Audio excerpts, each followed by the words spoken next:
আছি আমরা? আরেকটা পার্কে আসছি? না ভাই, আমরা জাতীয় সংসদ ভবনের সামনে। বলেন কি?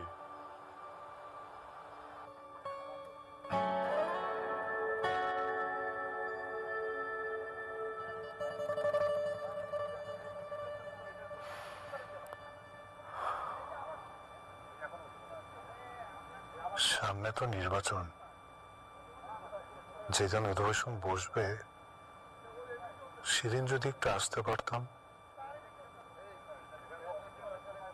আমি তো আর দেখতে পাবো না, যদি একটু কানেও শুনতে পারতাম ওনারা কি নিয়ে কথা বলছে।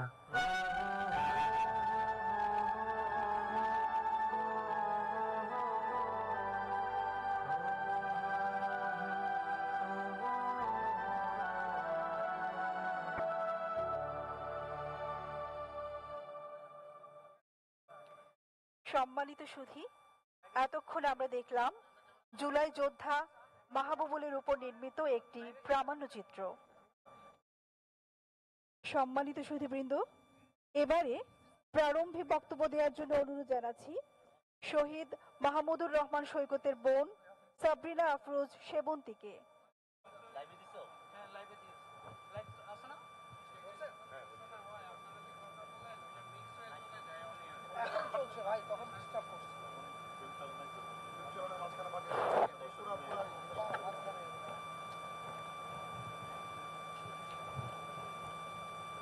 প্রিয় দেশবাসী, আসসালামু আলাইকুম। জুলাই গণঅভ্যুত্থানের 1 বছর পূর্তি উপলক্ষে এক ঐতিহাসিক সমাবেশে আমরা একত্রিত হয়েছি। 1 বছর আগে এই দিনে একটি স্বৈরাচারী ফ্যাসিস্ট সরকারের পতন হয়েছিল এবং তৎকালীন অবৈধভাবে নির্বাচিত সরকার প্রধান পদত্যাগ করে দেশ থেকে পালিয়ে যেতে বাধ্য হয়েছিল। বাংলাদেশে যার নজির ইতিপূর্বে দেখা যায়নি। এই অভূতপূর্ব গণ অভ্যুত্থান আমাদেরকে অর্জন করতে হয়েছে বহু ত্যাগের বিনিময়ে। আমার ভাই শহীদ মাহমুদুর রহমান সৈকত সহ আমার সকল শহীদ ভাই বোনদের আমি গভীর শ্রদ্ধার সঙ্গে স্মরণ করছি। আন্দোলনের সময় গত 19 জুলাই রাজধানীর মোহাম্মদপুরের নূরজাহান রোডে সরকারি প্রাথমিক বিদ্যালয়ের সামনের সড়কে স্বৈরাচারী বাহিনীর গুলি আমার ভাইয়ের প্রাণ কেড়ে নেয়।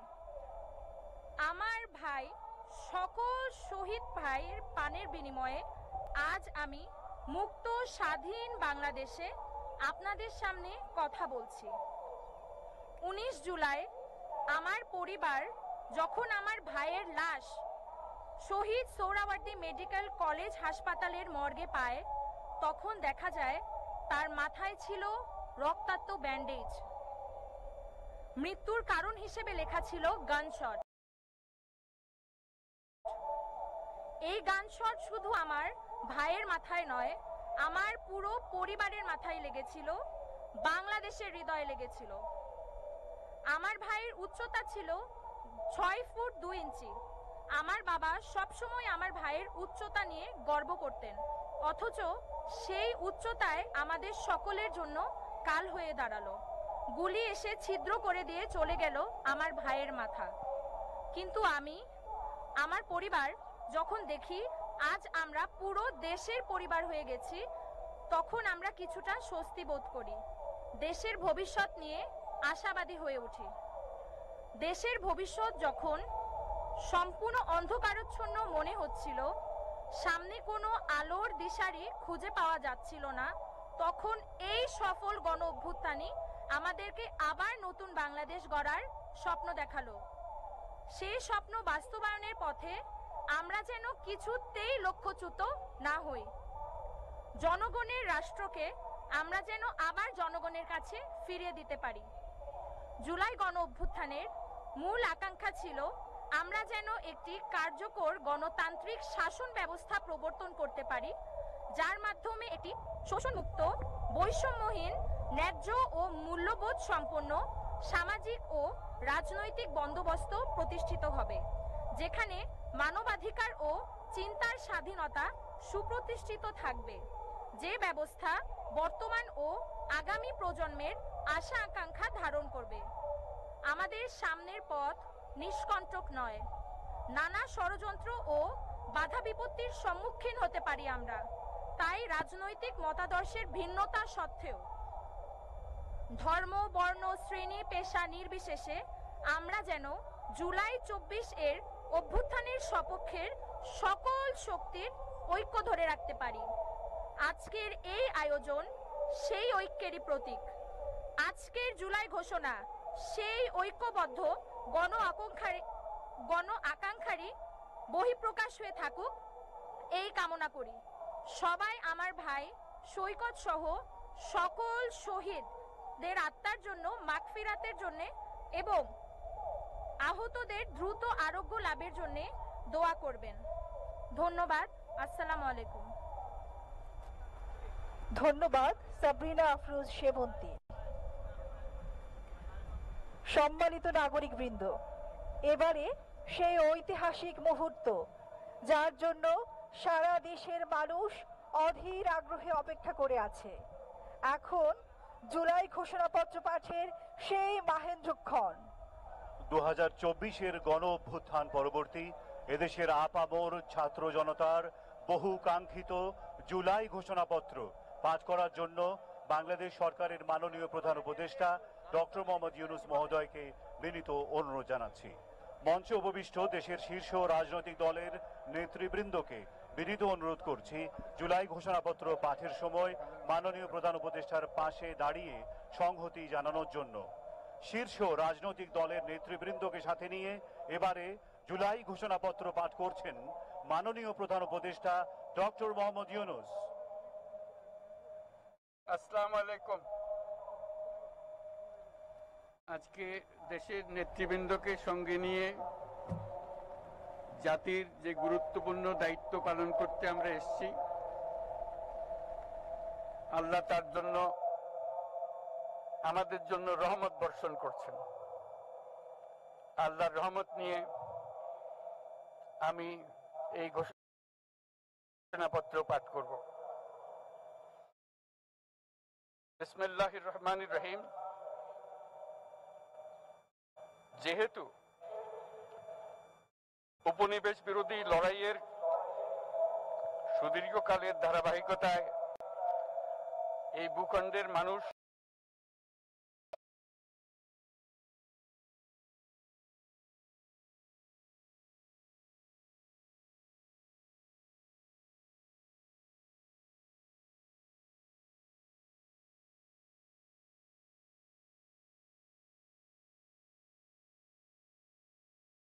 বাকশাল নামে সাংবিধানিকভাবে একদলীয় শাসন ব্যবস্থা কায়েম করে এবং মত প্রকাশ ও বিচার বিভাগের স্বাধীনতা হরণ করে, যার প্রতিক্রিয়ায় 1975 সালের 7 নভেম্বর দেশের সিপাহী জনতার ঐক্যবদ্ধ বিপ্লব সংগঠিত হয় এবং পরবর্তী সময়ে একদলীয় বাকশাল পদ্ধতির পরিবর্তে বহুদলীয় গণতন্ত্র মত প্রকাশ রাষ্ট্রীয় প্রতিষ্ঠানগুলোর কার্যকারিতা ক্ষুণ্ণ করেছিল। এবং যেহেতু স্বাধীনতা পরবর্তী আওয়ামী লীগ সরকার স্বাধীনতার মূল মন্ত্র গণতান্ত্রিক শাসন ব্যবস্থার বিপরীতে বাকশাল নামে সাংবিধানিকভাবে একদলীয় শাসন ব্যবস্থা কায়েম করে এবং মত প্রকাশ ও বিচার বিভাগের স্বাধীনতা হরণ করে, যার প্রতিক্রিয়ায় 1975 সালের 7 নভেম্বর দেশের সিপাহী জনতার ঐক্যবদ্ধ বিপ্লব সংগঠিত হয় এবং পরবর্তী সময়ে একদলীয় বাকশাল পদ্ধতির পরিবর্তে বহুদলীয় গণতন্ত্র মত প্রকাশ ও বিচার বিভাগের স্বাধীনতা পুনঃপ্রবর্তনের পথ সুগম হয়। এবং যেহেতু 80-র দশকে সামরিক স্বৈরশাসনের বিরুদ্ধে দীর্ঘ 9 বছর ছাত্র জনতার অবিরাম সংগ্রামের মধ্য দিয়ে 1990 সালে গণ অভ্যুত্থান সংগঠিত হয় এবং 91 সনে পুনরায় সংসদীয় গণতান্ত্রিক শাসন ব্যবস্থার প্রবর্তন করা হয়। এবং যেহেতু দেশি বিদেশি চক্রান্তে সরকার পরিবর্তনের গণতান্ত্রিক প্রক্রিয়া ব্যাহত হওয়ায় ১/১১ মতো ষড়যন্ত্রমূলক ব্যবস্থার মাধ্যমে বাংলাদেশে শেখ হাসিনার একচ্ছত্র ক্ষমতা, আধিপত্য এবং ফেসিবাদের পথ সুগম করা হয়। যেহেতু দীর্ঘ ১৬ বছরের ফেসিবাদী অগণতান্ত্রিক গণবিরোধী শাসন ব্যবস্থা কায়েমের লক্ষ্যে এবং একদলীয় রাষ্ট্র ব্যবস্থা প্রতিষ্ঠার অতি উগ্র বাসনা চরিতার্থ করার অভিপ্রায়ে সংবিধানে অবৈধ অগণতান্ত্রিক পরিবর্তন করা হয়, যার ফলে একদলীয় একচ্ছত্র ক্ষমতা ও আধিপত্য প্রতিষ্ঠার পথ সুগম হয়। এবং যেহেতু শেখ হাসিনার আওয়ামী লীগ সরকারের দুঃশাসন, গুম খুন, আইন বহির্ভূত হত্যাকাণ্ড, মত প্রকাশের স্বাধীনতা হরণ এবং একদলীয় স্বার্থে সংবিধান সংশোধন ও পরিবর্তন বাংলাদেশের সকল রাষ্ট্রীয় সাংবিধানিক প্রতিষ্ঠানসমূহকে ধ্বংস করে। এবং যেহেতু হাসিনা সরকারের আমলে তারই নেতৃত্বে একটি চরম গণবিরোধী, একতান্ত্রিক ও মানবাধিকার হরণকারী শক্তি বাংলাদেশকে একটি ফেসিবাদী, মাফিয়া এবং ব্যর্থ রাষ্ট্রের রূপ দিয়ে আন্তর্জাতিকভাবে বাংলাদেশের ভাবমূর্তি ক্ষুণ্ণ করে, এবং যেহেতু তথাকথিত উন্নয়নের নামে শেখ হাসিনার ফেসিবাদী নেতৃত্বে সীমাহীন দুর্নীতি, ব্যাংক লুট, অর্থ পাচার ও অর্থনৈতিক প্রতিষ্ঠানগুলিকে ধ্বংসের মধ্যে দিয়ে বিগত পতিত দুর্নীতিবাজ আওয়ামী লীগ সরকার বাংলাদেশ ও এর অমিত অর্থনৈতিক সম্ভাবনাকে বিপর্যস্ত করে তোলে এবং পরিবেশ, প্রাণ বৈচিত্র্য ও জলবায়ুকে বিপন্ন করে। এবং শেখ হাসিনার ফ্যাসিস্ট সরকার সংগঠন সহ সমাজের সর্বস্তরের জনগণ গত প্রায় ১৬ বছর যাবৎ নিরন্তর গণতান্ত্রিক সংগ্রাম করে জেল জুলুম, হামলা মামলা, গুম খুন ও বিচার বহির্ভূত হত্যাকাণ্ডের শিকার হয়। এবং যেহেতু রাষ্ট্রের অন্যায় প্রভুত্ব ও খবরদারিত্বের বিরুদ্ধে দাবেদার আওয়ামী লীগ সরকার করে, এবং যেহেতু সরকার ৩টি প্রহসনের নির্বাচনে থেকে বঞ্চিত করে, রাজনৈতিক নেতাকর্মী হয় এবং সরকারি চাকুরিতে নিয়োগ এবং কোটা বিতরণে ছাত্র, চাকুরি প্রার্থী, নাগরিকদের মধ্যে চরম ক্ষোভের জন্ম হয়। বিরোধী রাজনৈতিক সংগঠনের উপর চরম নিপীড়ন দীর্ঘদিন ধরে জনরোষের এবং জনগণ সকল বৈধ প্রক্রিয়া অবলম্বন ফ্যাসিবাদ বিরোধী লড়াই চালিয়ে যায়। এবং যেহেতু সরকারি চাকরিতে বৈষম্যমূলক কোটা ব্যবস্থা বিলোপ ও দুর্নীতি প্রতিরোধে বৈষম্য বিরোধী ছাত্র আন্দোলন চলাকালে আওয়ামী লীগ সরকার কর্তৃক ব্যাপক দমন পীড়ন, বর্বর অত্যাচার, মানবতা বিরোধী হত্যাকাণ্ড চালানো হয়, যার ফলে সারা দেশে দলমত নির্বিশেষে ছাত্র জনতার উত্তাল গণবিক্ষোভ গণ অভ্যুত্থানের রূপ নেয়। এবং যেহেতু ফ্যাসিস্ট শক্তির বিরুদ্ধে অদম্য ছাত্র জনতার অভ্যুত্থানে রাজনৈতিক দল, ধর্মীয়, সামাজিক, সাংস্কৃতিক, পেশাজীবী, নারী ও শ্রমিক সংগঠন সমূহ সমাজের সকল স্তরের মানুষ যোগদান করে এবং আওয়ামী ফ্যাসিবাদী বাহিনী রাজপথে নারী, শিশু সহ প্রায় ১,০০০ মানুষকে নির্বিচারে হত্যা করে, অগণিত মানুষ পঙ্গুত্ব, অন্ধত্ব বরণ করে। আন্দোলনের চূড়ান্ত পর্যায়ে সামরিক বাহিনীর সদস্যগণ জনগণের গণতান্ত্রিক লড়াইকে সমর্থন প্রদান করে। এবং যেহেতু অবৈধ শেখ হাসিনা সরকার পতন, ফ্যাসিবাদী ব্যবস্থার বিলোপ এবং নতুন রাজনৈতিক বন্দোবস্তের লক্ষ্যে বৈষম্য বিরোধী ছাত্র আন্দোলনের ডাকে জনগণ অসহযোগ আন্দোলন শুরু করে, পরবর্তী সময়ে ৫ই আগস্ট ঢাকা অভিমুখে লং মার্চ পরিচালনা করে এবং ফ্যাসিবাদ বিরোধী আন্দোলনরত সকল রাজনৈতিক দল, ছাত্র জনতা তথা সর্বস্তরের সকল শ্রেণীর পেশার আপামর জনসাধারণ তীব্র আন্দোলনের চূড়ান্ত পর্যায়ে গণভবনমুখী জনতার উত্তাল যাত্রার মুখে ফ্যাসিস্ট হাসিনা ৫ই আগস্ট ২০২৪ তারিখে পদত্যাগ করে দেশ ছেড়ে পালিয়ে যেতে বাধ্য হয়। এবং যেহেতু বাংলাদেশের রাজনৈতিক ও সাংবিধানিক সংকট মোকাবেলায় গণঅভ্যুত্থানের মধ্য দিয়ে ব্যক্ত জনগণের সার্বভৌমত্বের প্রত্যয় ও প্রয়োগ রাজনৈতিক ও আইনি উভয় দিক থেকে যুক্তিসঙ্গত, বৈধ ও আন্তর্জাতিকভাবে স্বীকৃত, এবং যেহেতু জনগণের দাবি অনুযায়ী এরপর অবৈধ দ্বাদশ জাতীয় সংসদ ভেঙে দেওয়া অনুসারে সুপ্রিম কোর্টের সাংবিধানিকভাবে ডক্টর মোহাম্মদ ইউনূসের নেতৃত্বে 8ই আগস্ট 2024 তারিখে একটি অন্তর্বর্তীকালীন সরকার গঠন করা হয়। এবং যেহেতু বাংলাদেশের সর্বস্তরের জনগণের ফ্যাসিবাদ বিরোধী তীব্র আকাঙ্ক্ষা এবং ছাত্র জনতার অভ্যুত্থানের মধ্য দিয়ে ফ্যাসিবাদ, বৈষম্য, দুর্নীতিমুক্ত সমাজ ও রাষ্ট্র বিনির্মাণের অভিপ্রায় প্রকাশিত হয়, সেই হেতু বাংলাদেশের জনগণ সুশাসন ও সুষ্ঠু নির্বাচন, ফ্যাসিবাদী শাসনের পুনরাবৃত্তি রোধ, আইনের শাসন, অর্থনৈতিক ও সামাজিক ন্যায় বিচার নিশ্চিত করার লক্ষ্যে নিয়মতান্ত্রিক উপায়ে বিদ্যমান সংবিধান ও সকল রাষ্ট্রীয় সাংবিধানিক প্রতিষ্ঠানের গণতান্ত্রিক সংস্কার সাধনের অভিপ্রায় ব্যক্ত করে। এবং সেহেতু বাংলাদেশের জনগণ বিগত 16 বছরের দীর্ঘ ফ্যাসিবাদ বিরোধী আন্দোলন সংগ্রামকালে এবং 2024 সালের জুলাই গণঅভ্যুত্থানকালীন সময়ে ফ্যাসিস্ট আওয়ামী লীগ সরকার কর্তৃক সংগঠিত গুম, খুন, হত্যা, গণহত্যা, মানবাধিকার বিরোধী অপরাধ ও সকল ধরনের নির্যাতন, নিপীড়ন ও রাষ্ট্রীয় সম্পত্তি লুণ্ঠনের অপরাধ সমূহের দ্রুত উপযুক্ত বিচারের দৃঢ় অভিপ্রায় ব্যক্ত করছে। সেহেতু বাংলাদেশের জনগণ জুলাই জনগণের সকল শহীদদের জাতীয় বীর হিসেবে ঘোষণা করে শহীদদের পরিবার, আহত যোদ্ধা এবং আন্দোলনকারী ছাত্র জনতাকে প্রয়োজনীয় সকল আইনি সুরক্ষা দেওয়ার অভিপ্রায় ব্যক্ত করেছে। এবং সেহেতু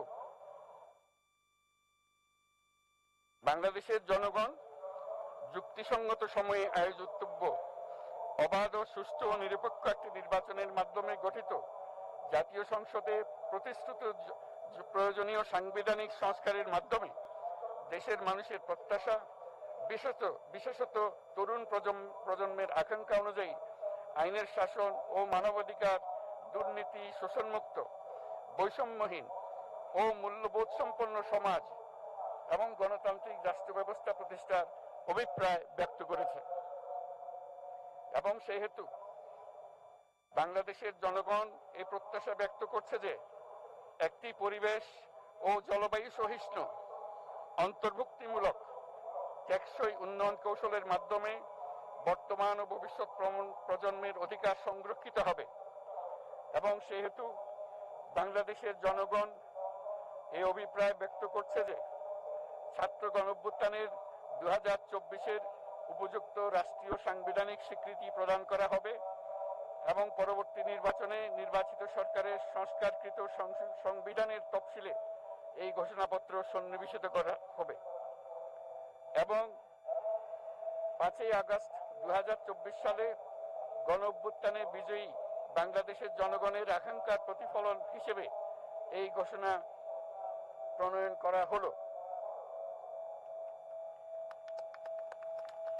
জাতির সার্বিক মঙ্গল কামনা করে আমি জুলাই ঘোষণাপত্র আপনাদের সবার সামনে উত্থাপন করলাম। আল্লাহ সকলের জন্য মঙ্গল দান করুন, জাতির জন্য মঙ্গল নিয়ে আসুক। সবাইকে ধন্যবাদ। আল্লাহ হাফেজ।